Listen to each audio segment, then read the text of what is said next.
Bonjour à tous, bienvenue dans cette vidéo consacrée à la puissance en régime sinusoïdal. Dans cette vidéo, nous allons aborder la notion de puissance moyenne. Nous appliquerons aussi la notation complexe, afin de déterminer une formule en notation complexe pour la puissance. Et enfin, j'aborderai les problèmes qui peuvent être liés au déphasage courant-tension sur la puissance, et j'aborderai rapidement le cas plus général du facteur de puissance. Cette vidéo de la série de cours d'électronique est une introduction à ces notions. L'auditeur intéressé pourra suivre un cours spécifique sur ces notions afin d'approfondir. Les étudiants qui seraient dans une filière de génie électrique et qui nous regardent ont normalement des cours d'énergie ou d'électrotechnique qui abordent plus en détail ces notions. Abordons tout d'abord la notion de puissance en notation sinusoïdale classique. Lors de la conception d'un système, on va déterminer sa consommation en puissance. Cela fait partie des étapes de son dimensionnement, afin d'évaluer son impact sur une installation électrique et le coût que ce système va donc générer. Un générateur sinusoïdal va alimenter un système passif linéaire. Le générateur sinusoïdal fournit la puissance au système qui va lui consommer une puissance.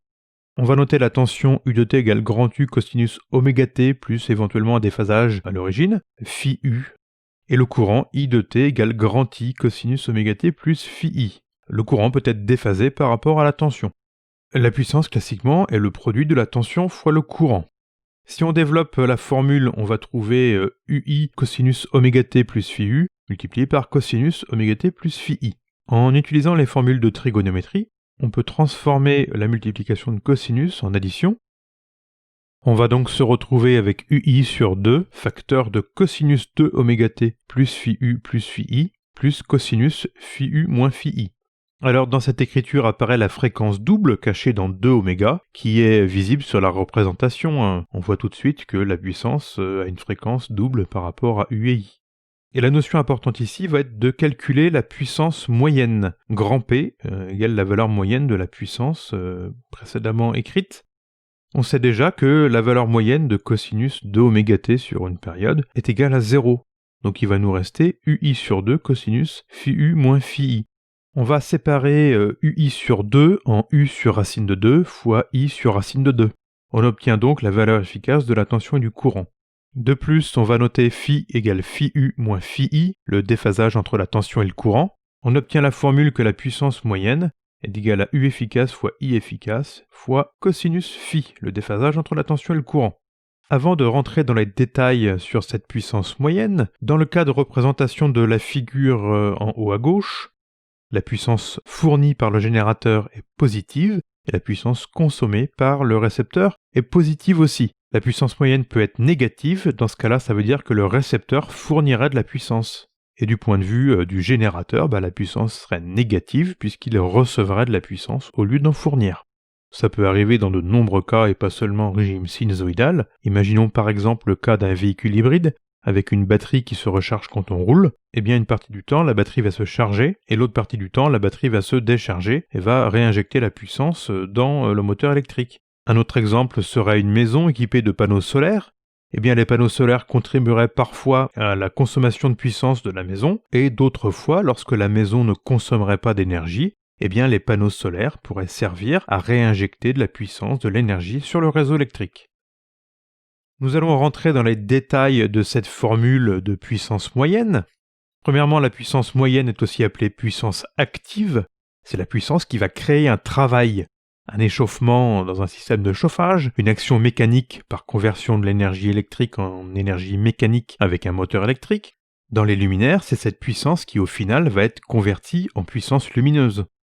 Dans cette formule apparaît la quantité U efficace fois I efficace. Cette quantité s'appelle la puissance apparente et est notée grand S. Cette puissance apparente a une unité à part entière qui est le volt-ampère. Le volt-ampère n'a pas vraiment de réalité physique, elle a été mise en place pour différencier cette puissance apparente de la puissance moyenne, la puissance active qui elle est en watts et qui correspond à un travail. C'est une quantité qui va décrire le maximum qu'un système peut produire ou consommer lorsque le déphasage entre le courant et la tension est nul, donc sur un système résistif. Et c'est une valeur utile pour dimensionner les systèmes. Chaque appareil, chaque installation électrique va être dimensionné, va être décrit par cette puissance apparente en volt-ampère.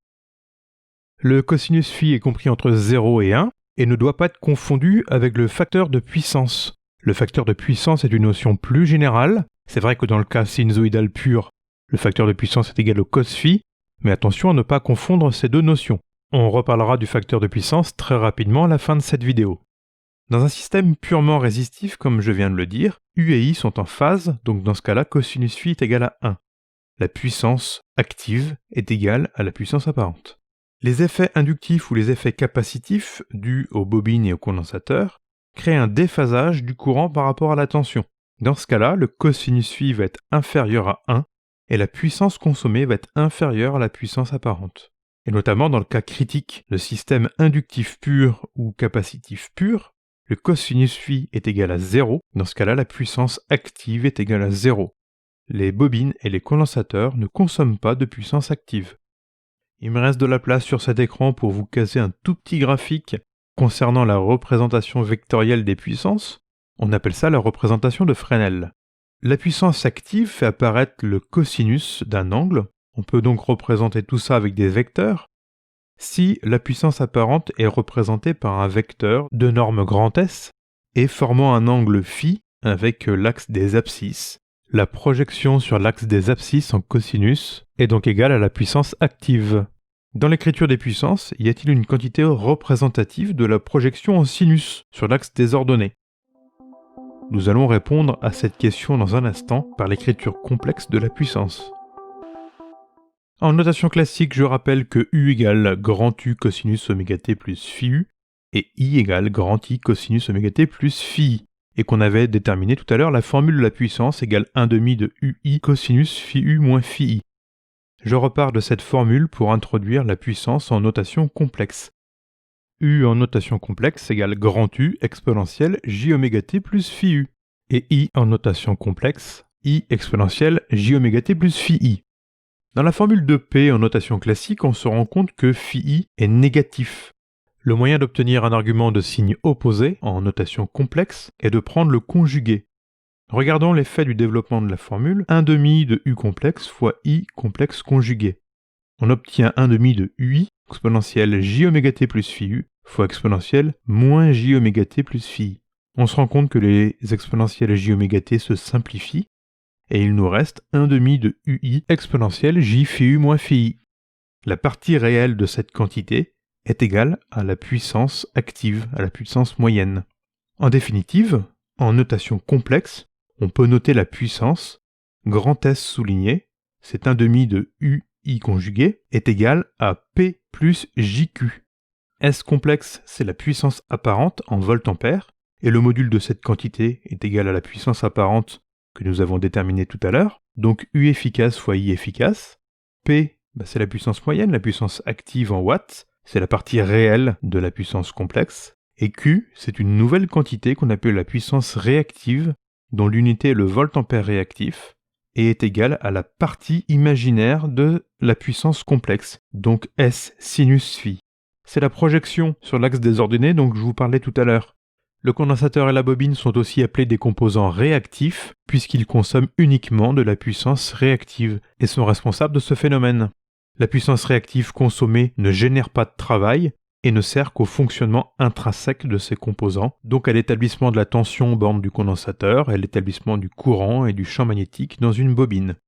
Si cosinus phi est égal à 1, donc un système résistif, il n'y a pas de partie imaginaire à la puissance complexe, parce que sinus phi égale 0. Lorsque cosinus phi diminue, sinus phi augmente, et on peut quantifier l'effet des condensateurs et des bobines sur les puissances consommées grâce à cette notion de puissance réactive.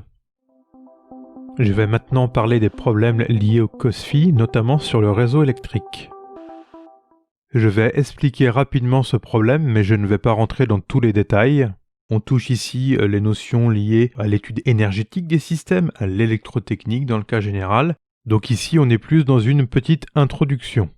La tension fournie par le réseau électrique, disons domestique, est égale à 230 volts efficaces et est une constante imposée par le système.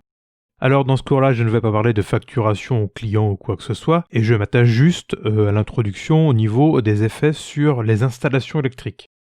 Prenons l'exemple d'un système 1 qui aurait un cosinus phi 1 égale 1, c'est-à-dire un système entièrement résistif. La puissance active consommée est donc égale à U efficace fois I1 efficace. Prenons maintenant le cas d'un système numéro 2 qui aurait un cosinus phi2 inférieur à 1. Et on souhaiterait que ce système génère le même travail que le système numéro 1. Donc on souhaiterait qu'ils aient la même puissance active P2 égale P1. P2 égale U efficace fois I2 efficace fois cosinus phi2. Dans cette écriture, U efficace est une constante imposée par le réseau et cosinus phi2 dépend du matériel que l'on a. Le seul moyen d'avoir P2 égale P1, c'est d'augmenter le courant. Donc on aurait forcément I2 efficace supérieur à I1 efficace. Cette augmentation de courant, pour avoir la même puissance active au final, le même travail, va donc créer des problèmes. Une surproduction d'électricité, des échauffements supplémentaires des lignes de transport, un surdimensionnement des installations. Puisque pour avoir la même puissance active, on est obligé d'avoir plus de courant, donc le réseau doit supporter une charge supplémentaire. Cette surproduction d'électricité est liée à la quantification par la puissance réactive. C'est bien les composants réactifs, bobines condensateurs, qui vont créer ce phénomène. Je vais maintenant vous toucher un mot sur le facteur de puissance dans le cas général et pas seulement dans le cas sinusoïdal. Concernant le cas général, pas forcément sinusoïdal, la puissance active s'écrit K fois U efficace fois I efficace. Et K est le facteur de puissance, dans le cas général, qui ne s'apparente pas uniquement à un déphasage, mais il va inclure un autre phénomène, la déformation des signaux. Et la déformation des signaux va apporter d'autres problèmes, la génération d'harmoniques, des tensions et des courants qui vont avoir des plus hautes fréquences, des échauffements supplémentaires des systèmes, etc. etc. C'est un coefficient qui va décrire un petit peu l'efficacité des systèmes à consommer de la puissance active dans de bonnes conditions. Afin que le réseau électrique ne soit pas trop perturbé par des systèmes qui consommeraient de la puissance avec un facteur de puissance bas, il est nécessaire d'inclure à l'entrée des systèmes et à l'entrée des alimentations des circuits de correction du facteur de puissance. Et par rapport au réseau électrique, eh bien ces circuits vont corriger le courant vis-à-vis de la tension qui, elle, est imposée. Pour compenser le facteur de puissance, il existe plusieurs techniques, notamment des batteries de condensateurs, qui sont surtout utilisées dans les grosses industries, les usines, utilisant de nombreux moteurs électriques. On va avoir une surreprésentation des inductances, et donc un affaiblissement du facteur de puissance, ici plutôt du cos phi, dû à ces inductances. Les batteries de condensateurs vont donc servir à redresser le facteur de puissance, afin de corriger le déphasage courant-tension. D'autres circuits, d'autres systèmes plus aboutis permettent de corriger le facteur de puissance dans le cas général et pas seulement le cos phi, c'est-à-dire la déformation des signaux.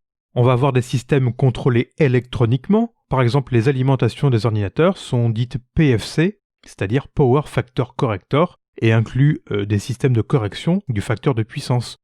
Autre exemple, des ballasts électroniques pour le contrôle des néons, qui vont avoir aussi un système de correction du facteur de puissance.